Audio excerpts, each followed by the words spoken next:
পুষ্পা ও মিলা দুজনেই খুবই ভালো বন্ধু ছিল। পুষ্পা ছিল একজন দিনমজুরের মেয়ে আর মিলা ছিল একজন ধনাঢ্য ব্যবসায়ী মেয়ে। মিলা একদিন পুষ্পাকে তাদের বাসায় সপরিবারে ইফতারের দাওয়াত দেয়। পুষ্পা এতে রাজি হয়ে যায়।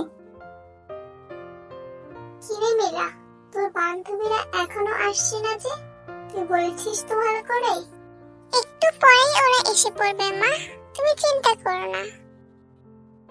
আচ্ছা, আমি তাহলে টেবিলে খাবারগুলো সাজিয়ে রাখছি। আচ্ছা মা। এরপর পুষ্পা তার বাবা মাকে নিয়ে মিলাদের বাসায় আসে। মিলার বাবা মা ও পুষ্পার বাবা মা একসঙ্গে বসে ইফতার করে। আপনাদেরকে অনেক অনেক ধন্যবাদ আপা। আমাদের আর্থিক অবস্থা আর একটু সচ্ছল হলে পরের বছর আমরাও আপনাদেরকে দাওয়াত দেব ইনশাআল্লাহ। জি আপা, অবশ্যই। ভাই, আপনাকে কেন যেন আমার খুব চেনা চেনা মনে হচ্ছে, কোথাও একটা দেখেছি। আমি একজন দিনমজুর, বাজারে রাস্তায় ঘাটে কত জায়গাতেই কাজ করি, হয়তো দেখেছেন কোথাও এক জায়গায়, তাই চেনা চেনা মনে হচ্ছে। চলুন ভাই, বাইরে থেকে ঘুরে আসি, খুব ভালো একটা জিনিস দেখাবো আজকে আপনাকে। ভাই, ইফতার করাই তো শেষ হলো না, এখনই যাব? ইফতারটা শেষ করেই যাই। না না ভাই, আগে আপনি চলুন আমার সাথে। বলুন ভাই, কোন ব্র্যান্ডের সিগারেট খাবেন? এখানে অনেক ধরনের সিগারেট আছে, আপনি আপনার ইচ্ছা মতো খেতে পারেন। নাউজুবিল্লাহ, নাউজুবিল্লাহ। ছি ছি ভাই, আপনি সিগারেট খাওয়ার জন্য আমাকে ইফতার রেখে এখানে নিয়ে আসলেন? আমার এসব দিনে 4-5টা সিগারেট খাওয়ার অভ্যাস আছে, আপনি যদি না খান তবে আপনাকে জোর নেই। আমার খাওয়াটা শেষ হলে আমরা একসাথে বাসায় যাব। দেখুন ভাই, এসব সিগারেট খাওয়া ভালো না, এতে আপনারও ক্ষতি, আপনার পরিবারেরও ক্ষতি। আপনি চাইলে এই সিগারেট খাওয়ার অভ্যাসটা বাদ দিতে পারেন। এই রমজান মাসে যদি আপনি চেষ্টা করেন, আল্লাহ অবশ্যই আপনাকে সাহায্য করবে। এরপর পুষ্পার বাবা মা মিলাদের বাসা থেকে বিদায় নেয়। লোকটা দিনমজুর জানা সত্ত্বেও আমি ওনার সাথে ভালোভাবে কথা বলতে গিয়েছিলাম, উল্টো উনি আমাকে শেখাচ্ছেন কোনটা ভুল কোনটা সঠিক। কি বললে? দিনমজুর? একজন দিনমজুরের মেয়ের সাথে তুই বন্ধুত্ব করেছিস? আমি তো ভেবেছিলাম কোনো উচ্চ বংশীয় লোক হবে হয়তো। কিন্তু মা, ও খুবই... কোনো কিন্তু না, আজকে থেকে তোমাকে যেন ওই দিনমজুরের মেয়ের সঙ্গে মিশতে না দেখি, কথাটা যেন মাথায় থাকে। পুষ্পা, আজকে তো বাবার কাজ হয়েছে বুঝলি, তাই আজ আমাদের খাওয়া নিয়ে কোনো চিন্তা নেই। আমাদের গাছে তো এবার 2টো লাউ ধরেছে, তো বান্ধবীকে একটা গিয়ে দিয়ে আসলে কেমন হয়? মানে, আমাদের লাউ গাছে 2টো লাউ হয়েছে, তুই পারলে একটা লাউ গিয়ে তোর বান্ধবীকে দিয়াই, খুশি হবে ওরা। এরপর পুষ্প মিলাকে ডাকতে যায় লাউটি নেওয়ার জন্য। মিলা, আমাদের কাছে না এবার 2টো লাউ ধরেছে, তুই কি আমার সাথে আমাদের বাসায় একটু যাবি? একটা লাউ তোকে পেরে দিতাম। তার আর প্রয়োজন হবে না রে, আমার মা যখন শুনেছে তোর বাবা একজন দিনমজুর, তোর সঙ্গে আমাকে মিশতে নিষেধ করে দিয়েছে। তোর সঙ্গে আমার আর কোনো কথা হবে না, ভালো থাকিস, আর প্লিজ মন খারাপ করিস না। আরে না, এখানে মন খারাপ করার কি আছে? তোর বাবা মা নিশ্চয়ই তোর ভালোই চাই, তোর ভালোর জন্যই নিষেধ করেছে।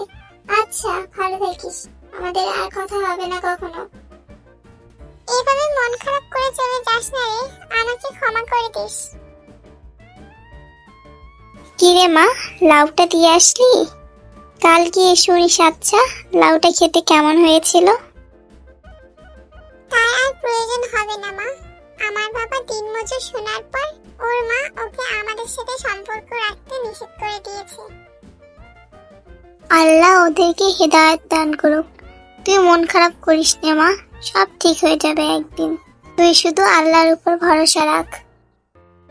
এরপর একদিন রাস্তায় যাওয়ার পথে মিলা ও পুষ্পর মায়ের দেখা হয়। মিলার মা রাস্তায় অজ্ঞান হয়ে পড়ে যায়। তখন পুষ্পর মা আশেপাশের লোকজন ডেকে তাকে তার বাসায় পৌঁছে দিয়ে আসেন। ভাই, আমি আপনাকে কতবার করে বলেছি সিগারেট খাওয়াটা বাদ দিন, আপনার ফুসফুসের অবস্থা খুবই খারাপ। আপনি যদি এভাবে খেতে থাকেন, আপনার ফুসফুস একসময় ড্যামেজ হয়ে যাবে। আমার প্রচন্ড কাশি ওঠে, এই কাশি থামানোর জন্য কি করতে পারি আমি? এই জন্যই আপনাকে সিগারেট খাওয়া বাদ দিতে হবে, আপনার ফুসফুসের ক্ষতি হচ্ছে দেখেই কাশি থামছে না। আপনি যদি এভাবে সিগারেট খেতে থাকেন আপনার নিজেরও ক্ষতি হবে, সাথে আপনার পরিবারেরও ক্ষতি হবে। আপনি কি সেটা চান? না ভাই, আমি আজকে থেকে সিগারেট খাওয়া একদম বাদ দিয়ে দেব। আজ তাহলে আসি ভাই, ভালো থাকবেন। মিলা তার বাবা মার এই অবস্থা দেখার পর তাদেরকে পুষ্পদের সাথে করা অন্যায়ের কথা মনে করে দেয় এবং তার বাবা মা তাদের ভুল বুঝতে পারে। নিজেদের ভুলের অনুশোচনা করতে তার বাবা ও মা পুষ্পদেরকে তাদের বাসায় ডেকে পাঠায়। ভাই, আমরা না বুঝে আপনাদের সাথে অনেক খারাপ ব্যবহার করেছি, আপনাদেরকে ছোট করে দেখেছি। আপনারা আমাদেরকে ক্ষমা করে দিবেন। হ্যাঁ বা, আপনারা আমাদেরকে ক্ষমা করে দেবেন।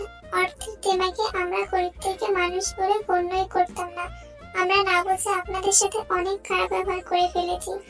না না আপা, এভাবে বলবেন না, আমরা ওসব কিচ্ছু মনে রাখিনি।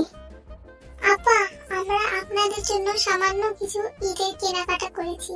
এগুলো করে এবার আমরা সবাই একসঙ্গে ঈদ উদযাপন করব। আপনারা যদি এগুলো না নেন তাহলে কিন্তু আমরা মনে করব আপনারা আমাদের এখনো ক্ষমা করতে পারেননি। এসবের কোনো প্রয়োজন ছিল না আপা, আমরা আপনাদেরকে মন থেকে ক্ষমা করে দিয়েছি।